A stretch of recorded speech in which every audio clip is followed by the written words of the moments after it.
Kristus, kita harus bayar harga untuk belajar menjadi sempurna. Bagaimana caranya untuk hidup sempurna? Dimulai dari ketaatan sepenuhnya. Tidak kompromi dengan hal yang bertentangan dengan perintah dan kehendak Tuhan. Efesus 4 ayat 7 berkata, jangan beri kesempatan kepada iblis. Kalau kita berkata wajarlah, nama juga masih hidup di dunia, itu namanya beri kesempatan kepada iblis. Kenapa kapal Titanic bisa tenggelam?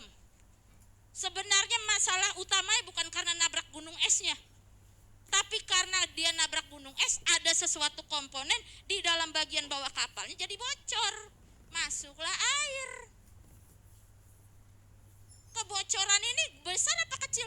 Pastilah lebih kecil dari badan kapal yang sangat besar itu, tapi buktinya sanggup menenggelamkan dan membelah kapal Titanic.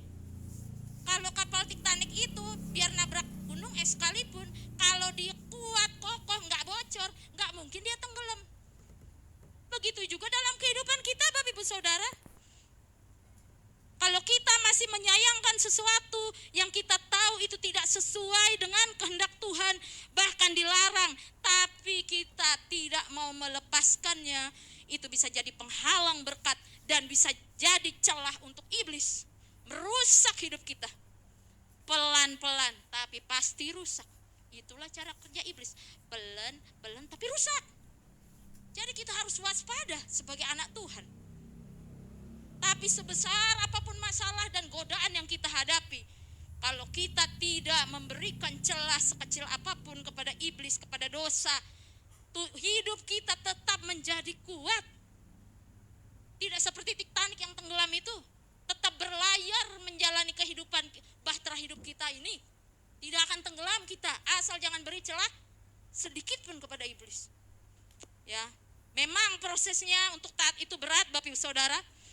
Tapi kalau kita berhasil melewati, ada hal dan berkat yang luar biasa yang akan kita terima dari Tuhan, amin. Jadi taatlah. Jangan longgar ketaatan kita dan kepatuhan kita kepada Tuhan. Walaupun mungkin itu mengorbankan kebahagiaan kita. Kita tahu, sama aja seperti Abraham. Dia mengorbankan kebahagiaannya demi ketaatannya pada Tuhan. Tapi kebahagiaan yang mutlak sebenarnya ketika kita melakukan kehendak Tuhan, itulah kebahagiaan kita yang mutlak sebenarnya.